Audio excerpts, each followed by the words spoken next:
Assalamualaikum teman-teman, terima kasih sudah menonton video ini. Nah, di sini saya punya sekitar 500 gram cumi. Ini saya beli dari pasar dan belum dibersihkan sama sekali. Jadi kita akan bersihkan terlebih dahulu ya. Nah, karena di sini kita akan memasaknya bersih, jadi di sini untuk tinta hitamnya kita buang ya teman-teman. Nah, ini ketika kita mengambilnya pastikan dia tuh nggak bocor, jadi nanti dia tidak menyebar karena tintanya ini banyak banget ya, walaupun kantongnya kecil seperti ini. Kemudian selain tinta kita juga akan membuang bagian di kepalanya. Nah ini ya, kalau saya bilang ini tuh giginya cumi, kita buang juga. Kemudian untuk bagian dalamnya, nah ini kita juga akan bersihkan bagian dalamnya, sama ini tulang rawan ya teman-teman. Nah ini jangan lupa kita buang. Kemudian selain bagian dalam, bagian luarnya juga akan kita bersihkan. Jadi kulitnya yang berwarna merah ini kita bersihkan ya. Nah, jika udah putih seperti ini, udah cukup. Kemudian saya akan lanjut membersihkan semuanya. Nah, ini dia setelah kita bersihkan, jadi udah saya cuci bersih juga. Nah, untuk bagian dalamnya ini, nah teman-teman juga harus cek ya, biasanya itu ada kotoran seperti pasir atau ada ikan kecil-kecil, jadi harus benar-benar kita bersihkan. Selanjutnya di sini saya akan peraskan dengan jeruk nipis. Kalau nggak punya juga bisa pakai jeruk kunci. Kemudian kita remas-remas ya teman-teman. Nah ini kita biarkan dulu. Jadi kita marinasi untuk menghilangkan bau amis ataupun aroma yang tidak sedap. Kemudian di sini saya menggunakan daun bawang sebanyak 3 lembar atau 3 batang. Nah daun bawang ini kita potong kecil-kecil ya teman-teman. Kemudian kita ambil mangkok. Nah, di sini saya juga menggunakan tahu ya, teman-teman. Bisa menggunakan tahu sutra ataupun tahu biasa. Ini kita potong segi 4 tahunya. Nah, untuk tahunya sendiri kita bisa gunakan 2 sampai 4 pieces ya. Nah, ini saya gunakan 4, kita potong-potong kecil semuanya. Kemudian di sini saya juga menggunakan 1 butir telur ayam. Kita gunakan putih dan juga kuningnya. Tidak lupa saya tambahkan kaldu ayam sebanyak 1 sendok makan agar dia jadi gurih. Nah ini kita akan ulek ya teman-teman, atau kita haluskan.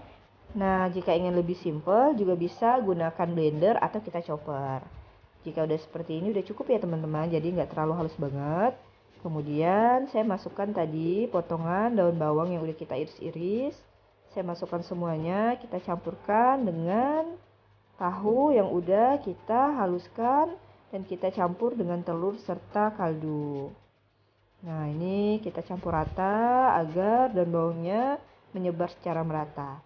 Kemudian kita tepikan. Nah ini tadi cumi yang udah kita marinasi dengan air jeruk nipis. Kemudian udah saya cuci bersih. Jadi ini cuminya udah bersih. Dan tidak lupa saya juga sediakan tusuk gigi ya. Atau juga bisa gunakan tusuk sate. Kemudian kita mulai mengisi. Nah jadi tahu, telur, daun bawang, dan kaldu tadi kita gunakan untuk mengisi bagian dalam dari cumi. Nah ini nggak usah sampai full kita mengisinya, karena nanti ketika dimasak dia juga akan semakin mengembang ya. Nah jadi kita kasih space untuk kita menyimpan tentakel atau bagian kepala dari cuminya. Nah barulah setelah itu kita kunci dengan tusuk gigi. Nah ini kita gunakan tusuk gigi yang bersih ya teman-teman. Nah seperti ini, jadi bagian dalamnya nggak akan keluar ya. Oke, untuk sisanya akan saya selesaikan dahulu ya. Nah ini setelah kita isi bagian dalam cuminya, kemudian kita sisihkan terlebih dahulu. Kita akan membuat bumbu halusnya. Saya gunakan chopper atau juga bisa blender. Pertama-tama saya masukkan 10 siung bawang merah, kemudian 8 siung bawang putih, ada 3 butir kemiri, dan ini ada sedikit jahe, serta tidak lupa juga kunyit. Kemudian 70 gram cabai merah keriting, dan ini 2 buah cabai merah besar. Ini laos sedikit, dan ini adalah ketumbar bubuk sebanyak 1,5 sendok teh. Dan ini saya pakai jintan ya teman-teman. Nah ini saya juga pakai sedikit pala. Kemudian tidak lupa kita kasih minyak untuk memblendernya atau menchoppernya agar nanti dia mudah untuk halus, dan kasih sedikit air. Oke, sekarang kita akan lanjut memasak. Saya tambahkan sedikit minyak goreng. Kemudian kita biarkan dulu sampai minyak gorengnya agak panas. Nah, jika udah mulai mendidih panas, barulah kita masukkan tadi bumbu yang udah kita haluskan menggunakan chopper. Tadi saya tambahkan sedikit air ya teman-teman, agar bumbunya itu benar-benar halus. Jadi nanti dia benar-benar meresap ke dalam atau ke daging sotongnya. Nah selanjutnya tidak lupa kita menambahkan rempah daun. Ini ada daun kunyit 1 lembar, kemudian ada 3 lembar daun salam, dan ada 5-6 lembar daun jeruk.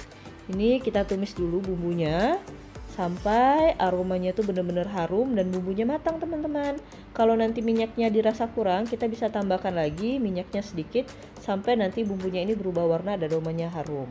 Nah, ini udah berubah warna dan aromanya harum, barulah selanjutnya kita masukkan cumi tadi ya yang udah kita isi dengan tahu telur. Kemudian boleh kita bolak-balik seperti ini. Nah, ini bakalan jadi enak banget teman-teman, cumi dimasak seperti ini. Kita gaulkan dulu bumbunya dengan cumi. Pastikan semua bagian cuminya terkena dengan bumbu. Ini aroma bumbunya Masya Allah harum sekali.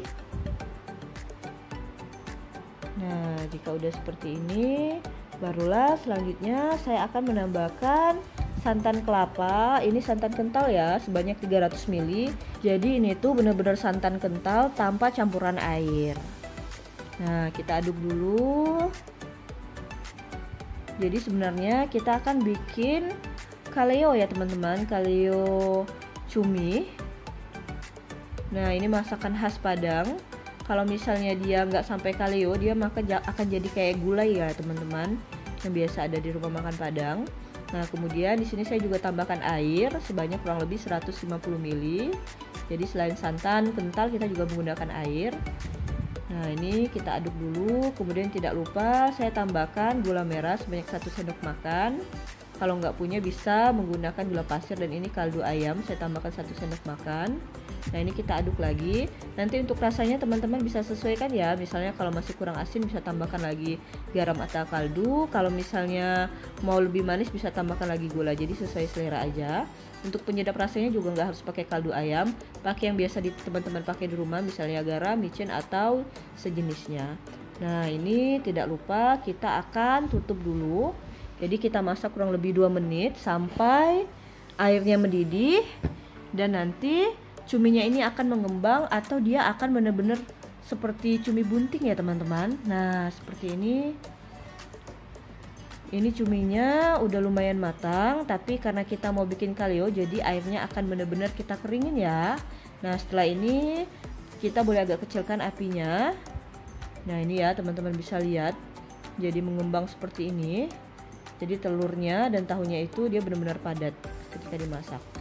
Nah, ini setelah kurang lebih 20-30 menit saya masak tadi, sambil terus kita bolak-balik.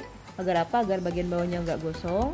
Hasilnya seperti ini ya, ini enak banget. Tinggal kita matikan api kompor, kemudian kita salin ke dalam mangkuk sajian. Ini tuh enak banget teman-teman, dimakan pakai nasi hangat.